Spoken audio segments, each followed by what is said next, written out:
Okay, so we're live. Okay, hi. I'm Steve Sabadeski, and we're here today with Tyler Bridges of The Lens. And Tyler's been working on some really great stories, particularly dealing with the New Orleans mayor's race. Tyler, uh, how are you doing? I'm doing really well. Thanks a lot, Steve. Super, super. So let's see. The first story that I want to ask you about, if you don't mind, is the story I think that really resonated around the city, and that is that some people feel that that Mitch Landrieu, Mayor Mitch Landrieu, is somewhat of a difficult person to get along with. Is that generally the the theme of your article? I would describe it a little differently. I think Okay. if you're on the mayor's team and you're agreeing with his ideas and his plans, I think you get along with him very, very well. The problem comes when you disagree with him. That's what he has seems to have just a very difficult time with people telling him opinions other than that the decisions he's reached, the direction that he's going. When people tell him that he's going in the wrong direction or they don't agree with his decision, he seems to have really almost a personal reaction to it. Really. Um, when I read that, quite frankly, I got to tell you, my own personal emotional response was, this doesn't sound like the Mitch Landrieu I know. And Yeah, I've known and him let for me quite a just while. jump in Yeah, here. yeah. When Although I've never had a business relationship with him either. So, Right, and I'll tell you, Steve, I knew Mitch Landrieu when he was in the State House, and when I was a reporter with the Times-Picayune in the 90s. And when I returned to New Orleans a little over a year ago, I began hearing stories about Mayor Mitch Landrieu that were at odds with, like, kind of like what you're talking about. I always knew him to be this fun, jovial, always enjoyed visiting with him guy, and I began hearing these stories about him engaging in bullying and going off on people who disagree with him and political retaliation. And I tell you, at first I did not believe these stories because it just wasn't the guy that I had known before. And but I began hearing these stories more and more, and finally, with the election season, I decided it was important for me to take the time to really search it out and see how widespread that was and whether it merited a news story. And I ended up having more than 30 people tell me accounts of instances where he, again, just went off on them because they disagreed with him or he engaged in political retaliation. And, political retaliation, political payback, there's a long history of that in the United States, and certainly in Louisiana, there's a lot of history of that too. But what I was hearing about with Mayor Landrieu was almost sort of, again, a kind of a personal reaction, just almost like he can't control himself when somebody disagrees with him. And just there's a lot of accounts from a lot of people around the city who have run into the mayor and had just a really a disagreeable situation arise. A lot of people who were supporters of him but disagreed with him on something that he had decided, and just now they're ex-supporters.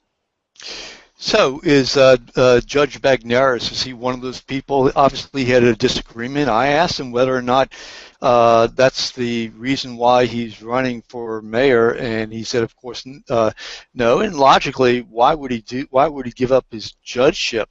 But I guess he's one of the people that just sort of was at odds with Mayor Landrieu. Yeah, and let's be fair to Mayor Landrieu.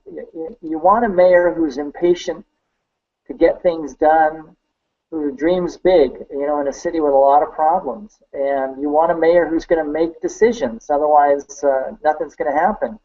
And making decisions inevitably is going to upset some people. And he's made a decision, for example, with the former charity hospital and with the judges wanting the civil district court judges wanting their own courthouse, and Mayor Landrieu wanting them to go in the old charity building. Well, that's upset the judges, but that's understandable. That's policy. Same thing. He's had a policy fight with the taxi drivers, with the firefighters, and also with the police union. what I was finding in my reporting was something different. People, many just ordinary people who served on committees or boards, or had just expressed in public a disagreement with him, and he would just seem to go off on him, and that's different, and that's kind of not, again, in politics people will disagree, and what I kept hearing was that Mayor Landrieu seems to think it's my way or the highway. Now, when you say go off, and basically you detailed a lot of this in your story. So why don't you, if you don't mind, tell us exactly what you mean by go off, and maybe explain some of the situations. Yeah, I talked to a lawyer who would not let me use the story, but I was at a press conference, and the mayor knew that they were on opposite sides of that issue. And as the mayor was walking back to his car, the lawyer said the mayor just started speaking very strongly, just telling the lawyer how wrong he was in a way that the lawyer just couldn't believe it. And I did not use that in my story, but I did use the story of a guy named Don Hubbard, who has been very close with the mayor's father, Boone Landrieu, and the mayor using just, I don't know if I can use these words on Google Hangout, let's just say vulgar words that really angered Don Hubbard. And there's a way that the most clever politicians, they can tell people no or disagree with people without being disagreeable. And again, from what I'm hearing, the mayor, who has many skills, disagreeing with people doesn't seem to be one of them. Now, in the article, you mentioned Don Hubbard, and you went in a little detail about, I think, that the mayor was asking Hubbard if he was going to be supporting him. Am I correct? And Hubbard sort of wavered a little bit, or why don't you give us some details about that? Well, Hubbard, the mayor did call Hubbard, and Hubbard related the story to me, and the mayor seemed to assume that Hubbard would be a supporter, and then Hubbard said that he actually wanted to discuss a few issues with the mayor first. Then the mayor just spoke in a way that really upset Hubbard, and led Hubbard to tell me that no man alive or not yet born can speak to him that way. Well, that covers. And Hubbard is now a supporter of former Judge Bagneris, and as I said, there are people who are supporters of the mayor who, because of the way that he spoke to them or treated them. There's someone else, a very well-known lawyer, also I couldn't use the story in my article, but who told me that this person said the mayor is engaged. He's doing a lot of things very, very well, but that he goes around town making enemies unnecessarily. And as I said earlier, a mayor's going to make enemies. You want a mayor to make enemies because they're doing something. But again, the appreciation of this person was that the mayor makes enemies unnecessarily. Sure. And that's nobody wants anybody to be elected official, no matter how important the office is, to be vindictive. Right, I